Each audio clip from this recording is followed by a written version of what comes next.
అసెంబ్లీలో గిరిజన అభ్యర్థులకు 100% రిజర్వేషన్లు 100% టీచర్ పోస్టులు కల్పిస్తూ రేపు ఉత్తర్వులు జారీ చేయాలని చెప్పి మేము డిమాండ్ చేస్తున్నాం. రాష్ట్ర ముఖ్యమంత్రి గారు ఇచ్చిన హామీ సుమారు 16 నెలల నుంచి అమలు చేయలేదు. ఇచ్చిన హామీ అమలు చేయకుండా ఈ ప్రాంతంలో పర్యటన చేసే నైతిక హక్కు కూడా చంద్రబాబు ప్రభుత్వానికి లేదు. కాబట్టి రాష్ట్ర ప్రభుత్వం ఇప్పటికన్నా నైతికంగా వ్యవహరించి గిరిజన అభ్యర్థులకు న్యాయం చేయాలని చెప్పి మేము కోరుతున్నాం. అరకు పాడేరు అసెంబ్లీ నియోజకవర్గాల్లో వైసీపీ ఎమ్మెల్యేలు గెలిచారని, అసెంబ్లీ పార్లమెంట్లో వైసీపీ ఎంపీలు గెలిచారని ఈ ప్రాంత గిరిజనుల పట్ల రాష్ట్ర ప్రభుత్వం చాలా చిన్న చూపు చూస్తుంది. సవతి తల్లి ప్రేమ చూపుతుంది. రాష్ట్ర ముఖ్యమంత్రి చంద్రబాబు నాయుడు గుర్తుపెట్టుకోవాలి.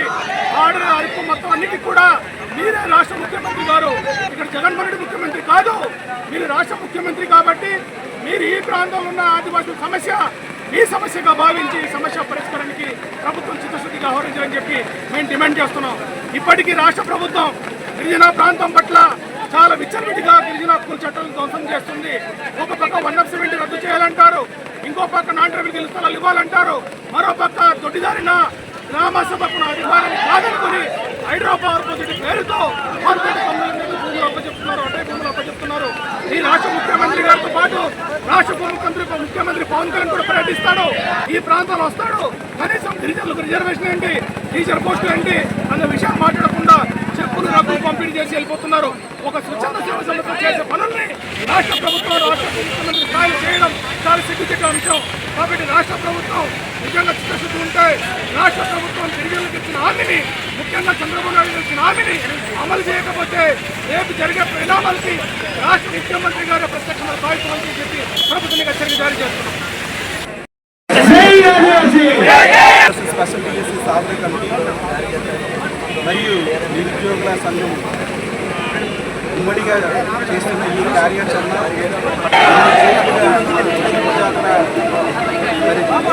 ఏజెన్సీ వ్యాప్తంగా ప్రతి ఒక్క ఆదివాసీకి చైతన్యపరిచి తదనంతరం ఈరోజు పాడేరు పట్టణంలో భారీ బహిరంగంగా ర్యాలీ చేపట్టి భారీ బహిరంగంగా నిరసన కార్యక్రమం అనేది తెలియజేయడం జరుగుతూ ఉంది. మరి నేను ఈ ఆదివాసీ స్పెషల్ టీఎస్సీ సాధన కమిటీలో చైర్మన్గా పనిచేస్తూ ఉన్నాను. నా పేరు కాంతారావు.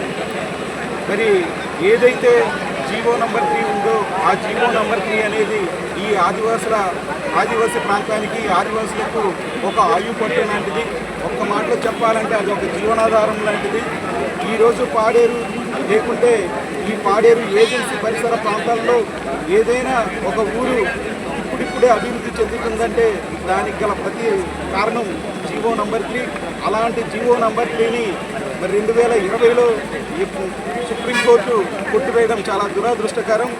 ఆదివాసీ ప్రాంతానికి కానీ ఆదివాసీ ప్రజానికి కానీ కాపాడాల్సిన ఈ సుప్రీంకోర్టే ఇలా ఆదివాసులకి అస్తిత్వం లేకుండా చేయడం అనేది దుర్మార్గంగా మేము భావిస్తూ ఉన్నాం.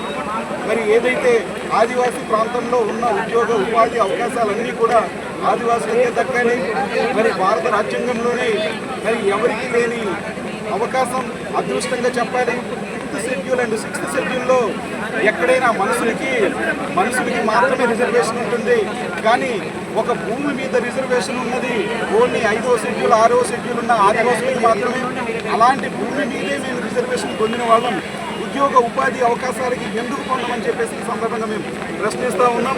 అంతేకాకుండా ఈ ఆదివాసీ ప్రాంతంలో 100కి 100% ఎంపీటీసీలు కానివ్వండి, ఎంపీటీసీలు కానివ్వండి, సర్పంచులు కానివ్వండి 100% ఆదివాసులతోనే నియామకాలు 100% ఉన్నప్పుడు ఈ ఆదివాసీ ప్రాంతంలో ఉద్యోగ ఉపాధి అవకాశాలు ఎలా లేకుండా పోతాయని చెప్పేసి మేము డిమాండ్ చేస్తూ ఉన్నాం. ఖచ్చితంగా ఏదైతే రేపు చంద్రబాబు నాయుడు గారు గౌరవ ముఖ్యమంత్రి గారు మన పాడేరు వస్తూ ఉన్నారు, పాడేరు వచ్చినప్పుడు ఈ జీవో నంబర్ 3 పైన స్పష్టమైన తన యొక్క హామీ ఉత్తర్వులు ఇచ్చినట్లయితేనే ఈ నిజమైన రేపటికి ప్రపంచ ఆదివాసీ దినోత్సవానికి నిజమైన అర్థం ఉంటుంది. లేదు అనుకుంటే అది ఆదివాసీ దినోత్సవంగా కాకుండా ఆదివాసీ నిరుత్సాహంగా జరిగే పరిస్థితి ఉంటుందని కూడా ఈ సందర్భంగా తెలియజేస్తా ఉన్నాను. ఈ జీవో నంబర్ 3కి అంతకుముందు 1986లో ఏర్పడిన 275 జీవో కానీ, 75 జీవో కానీ, జీవో నంబర్ 3 కానీ వీటి యొక్క పుట్టుకకు కారణమైన ప్రస్తుత ప్రభుత్వం దాన్ని బ్రతికించుకోవడానికి కూడా అంతే ఉత్సాహంతో ఖచ్చితంగా బ్రతికించి ఈ ఆదివాసీ ప్రజానికానికి అందరికీ కూడా బ్రతికించాలని చెప్పేసి ఈ సందర్భంగా డిమాండ్ చేస్తా ఉన్నాం. ఆదివాసీ దినోత్సవం రోజు ఆగస్టు 9వ తారీఖున మా పాలెం నియోజకవర్గానికి మీరు రావడం మాకు ఎంతో సంతోషకరమైన విషయం సార్. మీరు రేపు వస్తున్నారంటే కోటి ఆశతో మేము ఎదురు చూస్తున్నాం సార్. మా జీవో నెంబర్ 3కి ప్రత్యామ్నాయ జీవో తీసుకొని వస్తారని మేము సంతోషకరంగా మేము ఎదురు చూస్తున్నాం సార్. మీరు రాగానే ఆ మీటింగ్లో మా జీవో నెంబర్ 3కి ప్రత్యామ్నాయ జీవో తీసుకొస్తారని, అలాగే మెగా డిఎస్సీలోని ఆదివాసీ స్పెషల్ డిఎస్సీ పోస్టులను మినహాయిస్తారని కోరుతున్నాం సార్. దయచేసి ఈ మెగా డిఎస్సీకి మా పోస్టులను మినహాయించి మా జీవోని మాకు తీసుకొని వచ్చిన తర్వాత మా పోస్టులు మాకు భర్తీ చేస్తారని మనస్ఫూర్తిగా కోరుకుంటున్నాం సార్. మీ పట్ల, మీ ప్రభుత్వం పట్ల, మీ విజనరీ పట్ల నాకు నమ్మకం ఉంది సార్. దయచేసి మా హక్కులను, మా చట్టాలను మాకు తీసుకొస్తారని, మాకు 100% ఉద్యోగ రిజర్వేషన్ కల్పిస్తారని, మా మెగా డిఎస్సీ పోస్టులను మినహాయిస్తారని హృదయపూర్వకంగా కోరుకుంటున్నాం సార్. Thank you sir.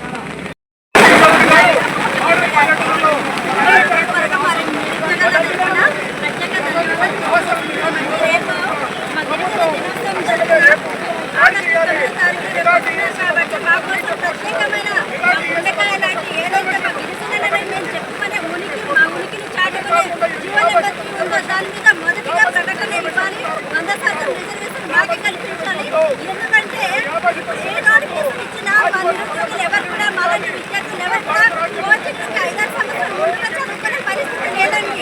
ఎప్పుడైతే నోటిఫికేషన్ ఇస్తారో అప్పుడే మేము వెళ్ళి చదువుకోవాలి. కాబట్టి మాలాంటి గిరిజన నిరుద్యోగుల్ని మైదాన ప్రాంత విద్యార్థులతో చరిచూసి మా యొక్క రిజర్వేషన్ తీసివేయడం అనేది కరెక్ట్ కాదు. మా నిరుద్యోగులకు, మా గిరిజన విద్యార్థులకు ఉన్న రెండే అవకాశాలు. ఒకటి కోడి వ్యవసాయం, రెండో ప్రభుత్వ రిజర్వేషన్ ద్వారా గవర్నమెంట్ ఉద్యోగం మాత్రమే. కాబట్టి మా ఆవేదనను, మా బాధను ఒక్కసారి మా ప్లేస్ నుండి మీరు అర్థం చేసుకోవాలని మరి కోరుతున్నాం. అంతేకాకుండా మా గిరిజన ప్రాంతంలో ప్రైవేటు రంగాలు కానీ, ప్రభుత్వ రంగాలు కానీ, ఎలాంటి కర్మాగారాలు కానీ, ఇందులో ఎలాంటి ఉత్పత్తి కేంద్రాలు కానీ లేవండి. కాబట్టి మా యొక్క బాధను అర్థం చేసుకోవాలని మరి కోరుతున్నాను. బయట ఏదైతే సిటీలో వెళ్ళి ఏదైనా ప్రైవేట్ డ్యూటీ చేద్దామంటే 5-6 వేలకు వెళ్తే అక్కడ మేము ఫీజులు కట్టుకోవడానికి, రెంట్లు కట్టుకోవడానికి సరిపోవట్లేదు. కాబట్టి మా బాధని ప్రత్యేకించి అర్థం చేసుకోవాలని ముఖ్యమంత్రి గారిని ఈరోజు పాడేరు జిల్లా కేంద్రంలో జరుగుతున్నటువంటి ఆదివాసీ యువగలం యొక్క ప్రధాన ఉద్దేశం ఆదివాసీ ప్రాంతంలో ఉన్నటువంటి ఆదివాసీ ఉద్యోగాలన్నీను ఆదివాసీ అభ్యర్థుల చేతనే భర్తీ చేయాలని యువగలం యొక్క ప్రధాన ఉద్దేశం. అలాగే గిరిజన ప్రాంతంలోని ఆదివాసుల కోసం ప్రత్యేకంగా ఆదివాసీ ఉద్యోగ నియామకాల చట్టం చేయాలని చెప్పేసి ఈ యువగలం యొక్క ప్రత్యేకమైనటువంటి ఉద్దేశం అని చెప్పి సందర్భంగా జీవో నెంబర్ 3 సాధన కమిటీ కన్వీనర్గా నేను డిమాండ్ చేస్తున్నాను ప్రభుత్వానికి. అలాగే రేపు ప్రపంచ ఆదివాసీ దినోత్సవాల సందర్భంగా రాష్ట్ర ముఖ్యమంత్రి అల్లూరి జిల్లాకి విచ్చేస్తున్నారు. ముఖ్యమంత్రి గారు గిరిజనుల పట్ల సానుకూలత వహించి రేపు ఆ ప్రపంచ ఆదివాసీ దినోత్సవం సందర్భంగా గిరిజనులకి ఒక మంచి శుభవార్త తెలియజేయాలని చెప్పేసి ఈరోజు మేము ప్రభుత్వాన్ని విన్నవిస్తున్నాం. అలాగే చేస్తారని చెప్పి కూడా మేము ఆశిస్తున్నాం. ముఖ్యమంత్రి గారు ఎలక్షన్ సందర్భంలో ఒక మాట ఇచ్చి ఉన్నారు. ఆ మాట ఈరోజు సఫలీకృతం అవుతుందని కూడా మేము విశ్వసిస్తున్నాం. కాబట్టి దయతోటి ముఖ్యమంత్రి చంద్రబాబు నాయుడు గారు గిరిజనుల పట్ల ఏ రకమైనటువంటి ద్వేషం ఉండదని మేము కోరుకుంటున్నాం. ఈ ప్రాంతంలో ఉన్నటువంటి వైసీపీలో గెలిచినటువంటి ఎమ్మెల్యేలు ఉన్నారని కానీ, ఎంపీ ఉన్నారని కానీ మీరు ఏ రకమైనటువంటి సందేహం వద్దండి. అనేక మంది గిరిజనులు తెలుగుదేశం పార్టీకి సహకారం చేస్తున్నారు. టీఎస్ అభ్యర్థులందరూ మీరు ఇచ్చేటటువంటి ఒక మంచి సందేశం కోసము వివేకాలతో చూస్తున్నారు. కాబట్టి మీరు రేపు పర్యటనలో భాగంగా ప్రపంచ ఆదివాసీ దినోత్సవం సందర్భంగా గిరిజనులకు ఒక మంచి మేలైన మా శుభవార్త చెప్తారని చెప్పేసి మేము విశ్వసిస్తున్నాం. నేను ఆదివాసీ నిరుద్యోగిని టీఎస్సీ ఆస్పిరెంట్ అండి. మరి ఈనాడు జీవో నెంబర్ 2 రద్దు అవ్వడం కారణంగా ఈరోజు నేను టీఎస్సీ రాసిన వాళ్ళందరూ కూడా దాదాపు మాకు 400 పోస్టులు ఉంటే మరి మాకు 24 పోస్టులు ఇవ్వడం వల్ల మేము ఈరోజు మరి మాకు ఏం చేయాలో తోచని పరిస్థితి అండి. ఎన్నాళ్ళు కష్టపడి కోచింగ్ సెంటర్లకు వెళ్ళి మా నాన్న వాళ్ళు ఇప్పటికీ ఇంకండి రైతులు అండి డెక్కాడితే కంటే ఒక్కాడితే ఇలాంటి వర్షాల్లో కూడా తడిసి కష్టపడి వాళ్ళు పని చేస్తే మేము వెళ్ళి చదువుకున్నామండి. ఇలాంటి పరిస్థితుల్లో కూడా మాకు మరి ఉద్యోగాలు రాకపోతే ఈరోజు మేము ఏం చేయాలండి? తప్పకుండా మాకు ఈ గవర్నమెంట్ మీద మరి ఇప్పుడు ఉన్నటువంటి ప్రభుత్వం మీద నమ్మకం ఉంది. మరి రేపు ఆదివాసీ దినోత్సవం కావున మాకు మా జీవోల పైన మరి మొదటగా మాకు ఈ జీవో నెంబర్ 3కి బదులుగా ప్రత్యామ్నాయ జీవో తెచ్చి మాకు చెక్ చేసి మళ్ళీ ఇప్పుడు మనం అది రివైవల్ చేస్తే మళ్ళీ ఏది లీగల్ హర్డల్స్ రాకూడదు అదన్నీ చూడాలి కాబట్టి కొంచెం టైం పడుతుంది. ఆల్రెడీ ఈ రోజు కూడా మనం మాట్లాడడం జరిగింది. అది ఆల్రెడీ ఒక టీము దీని గురించి వర్క్ చేస్తున్నారు.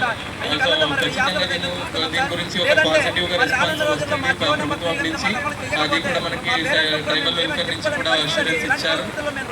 మీరు ఏమైనా రిప్రజెంటేషన్ ఇవ్వాలంటే ఒక 2 వచ్చి రిప్రజెంటేషన్ ఇవ్వచ్చు దీని గురించి. దానికి కారణం ఒక్కసారి మా బతుకుల్ని మీరు వెనక్కి వచ్చి చూడండి సార్. మళ్ళీ అలాంటి బతుకులకు వెళ్ళిపోతామండి మా జీవో నెంబర్ 3 మాకు లేకపోతే. తప్పకుండా మాకు ఈ మెగా డిఎస్సి నుంచి మా యొక్క పోస్టుని మాకే మినహాయించి మరి తర్వాత మా జీవో నెంబర్ 3 చెక్ చేసి ఇంకా మళ్ళీ ఇప్పుడు మనం అది రివైవల్ చేస్తే మళ్ళీ ఏది లీగల్ హర్డల్స్ రాకూడదు అదన్నీ చూడాలి కాబట్టి కొంచెం టైం పడుతుంది. ఆల్రెడీ ఈ రోజు కూడా మనం మాట్లాడడం జరిగింది. అది ఆల్రెడీ టీము దీని గురించి వర్క్ చేస్తున్నారు. సో ఖచ్చితంగా దీని గురించి ఒక పాజిటివ్